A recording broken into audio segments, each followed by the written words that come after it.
Hi, all, and welcome to another Senior Moment with SeniorMed.info, where we discuss topics around Medicare insurance and senior health and senior lifestyles.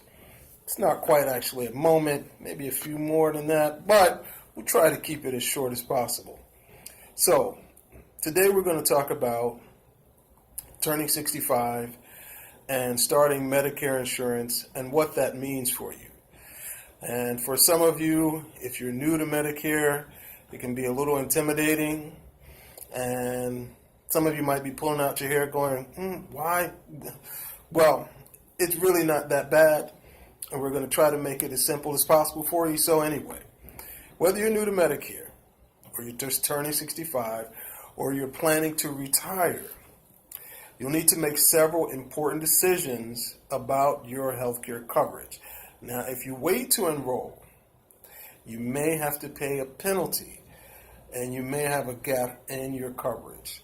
Now, what we want to do is just give you a few simple steps, actually about 10 steps that will help you in your thinking process as you get ready and you prepare to dive into the Medicare insurance arena. So, number one, you definitely want to learn about the parts of Medicare. Part A, Part B, Part C, Part D. What is that really about, and what does that mean for you? All those parts do apply, but they may not apply. It just depends on your individual want, desire, and need. Find out when you can get Medicare. Again, that's going to be super important. As I said initially, if you do not apply in a certain time, you may have to pay a penalty. Okay, so there is an initial enrollment period. That's very important. It's a 7-month window. That is basically 3 months before your 65th birthday, the month of your birthday, and 3 months thereafter. Okay, 7-month window. It's very important that you apply in that time initially. Now, there are some special enrollment periods that you can find more about. I suggest you strongly go to Medicare.gov, find out more information. But for this particular environment right now, it's not something we're going to get into. I do invite you to come to SeniorMed.info or go to Medicare.gov to get more information. Number two, find out, as we said, when you can get Medicare insurance. That's going to be very important. Number three. Now, a lot of folks get tripped up on this, deciding whether or not you should have Medicare Part A or Part B. Now, Part A, you may have already qualified for if you've got enough work experience. In other words, if you've got at least 10 years of experience in work or 40 quarters on the books, you may have already been qualified, pre-approved for premium-free Part A. Part B, you may still be responsible for in terms of a premium. But again, that's further information. Do your research. Decide whether or not Part A and B are going to be necessary. In most cases, Part A and B are going to be good to have because they're going to cover you fully. You want to choose your coverage as well. Number 4, choose your coverage. What is that going to be for you? Is that going to be an HMO, PPO, POS?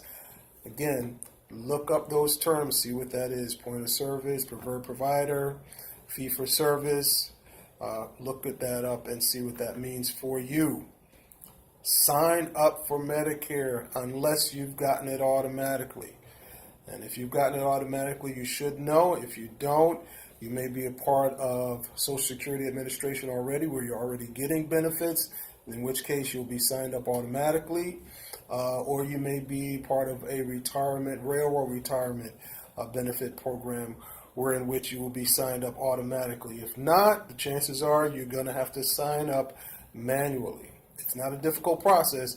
Again, just contact Medicare.gov, go online, go to Social Security Administration, what have you, and look that information up. Okay, the next 5 are going to be more like tasks that I suggest you strongly consider as you look at Medicare insurance. And the first task is really going to be around some of the services that are offered by, again, Medicare.gov. Fill out an authorization form. Okay, what does that mean?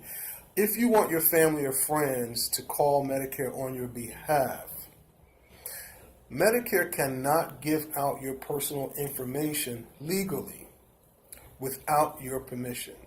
When you fill out this form, that'll give them permission in writing. Okay, and you can also get these forms in Spanish. Also, number 6, you might want to also consider the Welcome to Medicare preventive visit. This is free service. This will get you started on your Medicare journey.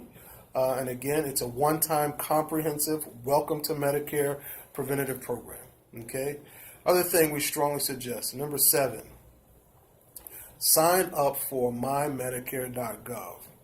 This is a great, again, free service to you. It's an online service where you can access your personal Medicare information 24 hours a day, every day. You can track your healthcare claims. You can view your Medicare summary notice.